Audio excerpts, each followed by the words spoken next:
man. That was a nice one. I mean, is a nice one. Freaking stay on. He's in the weeds. Get out of there. Get out of the weeds. Holy crap. Get up here.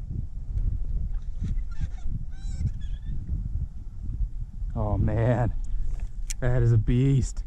That is a freaking beast, guys. Holy hell. Oh my god. I'm gonna unhook you, but don't flop in the water. I need a picture with you, or just poke the hook into my finger. Oh, I had him hooked good. He's not going anywhere. Holy crap, guys. Look at that beauty. Dang. Let's see how long she is. Yep, I know. I know you want to flop around. Just stay still. Just stay still. Oh, you stink.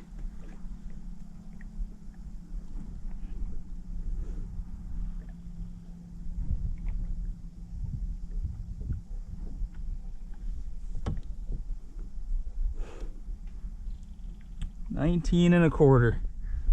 Freaking fatty though. Look at that belly. My god. That's a tank of a bass. Alright, let's get a quick picture and let her go.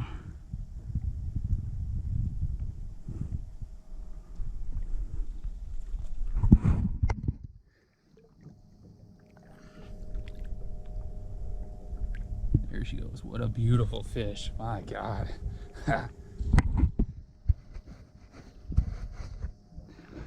I was a little worried there because I've had a few fish just throw this buzzbait, just jump and just throw it like it's nothing. So I was just hoping once she got into these really thick weeds, it wouldn't just, the buzzbait wouldn't just catch on something and give her leverage to throw it. I was trying to take it off, and my god, I got freaking hooked again. I was trying to pull it out and she kind of shook the hook into my thumb there, but not too bad. God, great fish. So that was on the War Eagle buzzbait. Just a little buzzbait with a little like frog trailer, white frog trailer on it. I think that's only the second bass I've caught on it, but both of them were over 19 inches. So apparently it's a big bass catcher.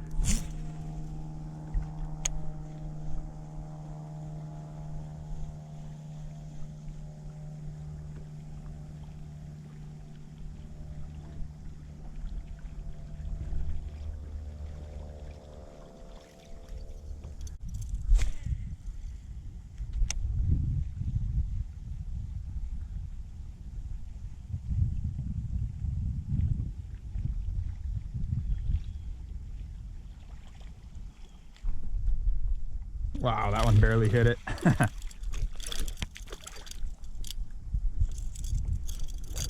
Got the hook though. Through the eye socket. Luckily it didn't go in his eye. Just through the little hole there.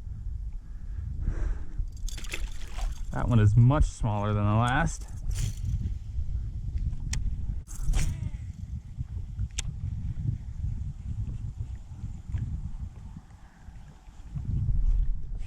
There's one. It's pretty small. I think it's a little bigger than the last one, but not by a whole lot. Oh, it's a northern. Get off of there.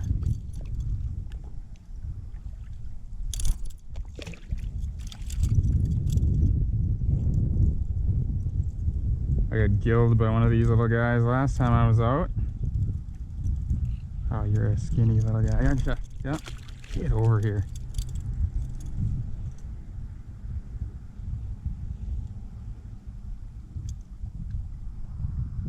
That is the future right there.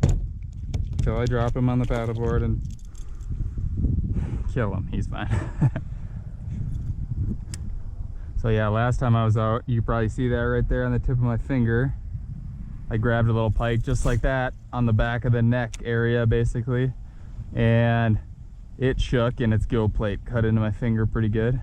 Just about healed up now, but I don't need to reopen that or have it happen again.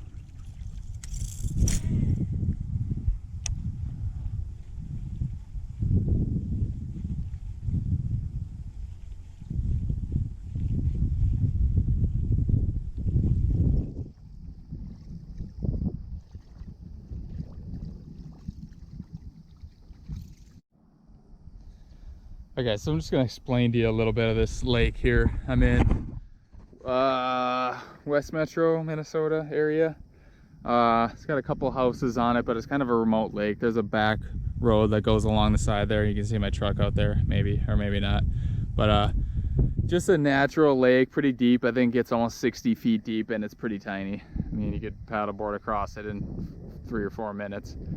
But decent size, definitely some nice bass in here, and I have got some pike, like low 30 inches, so nothing crazy, but I think I've seen them bigger than that in here following. They just didn't commit.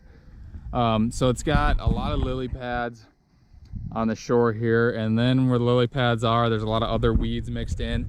Right there you can see cabbage, and then there's like some milfoil and some coontail there, all mixed in here.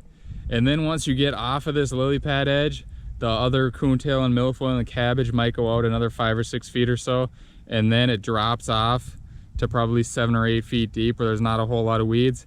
And then it goes out about 10 to 15 more feet, and then there's another wall of like coontail or something.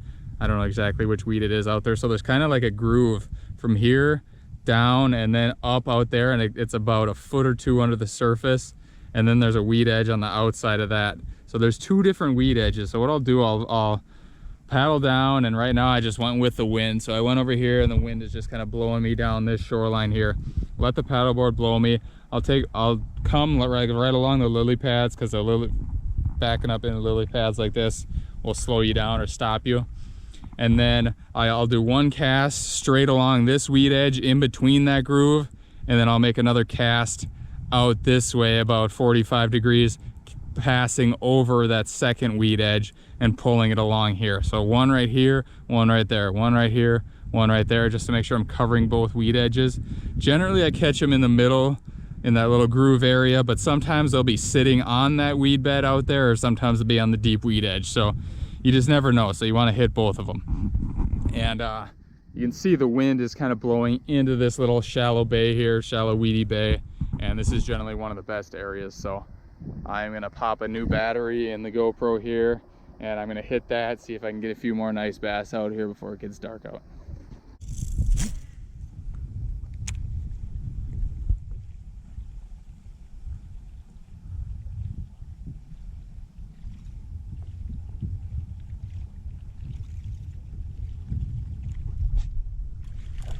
There's one. He didn't commit to it very hard. Kind of a little guy. Oh no, you shook my toad off. Alright, let me lip lock you there. Man, he's a fat little guy. Shook my toad off, but it's still sitting on that lily pad. Now it's not. No. Get over here.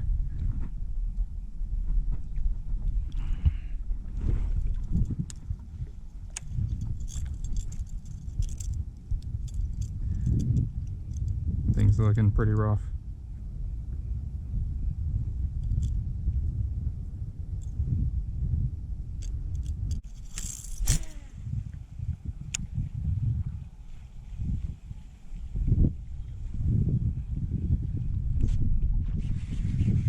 There's one. Oh, damn little guy.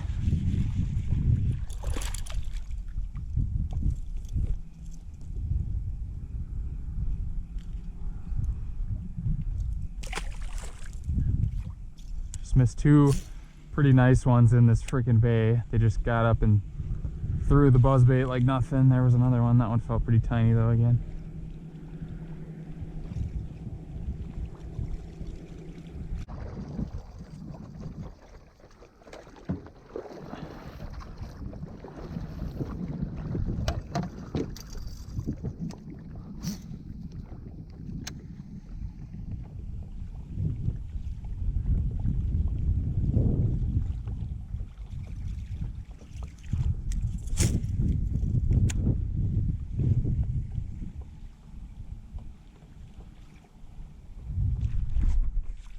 Seriously?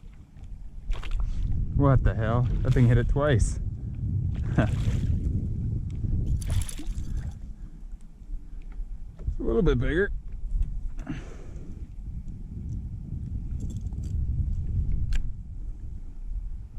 Not terrible.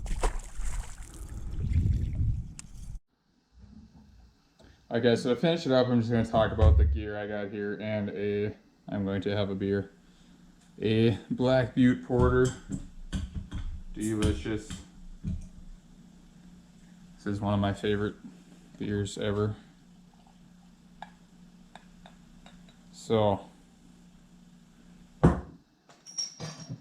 I brought out tonight my Buzzbait rod. This is the main one I was catching. Actually, I caught every fish on.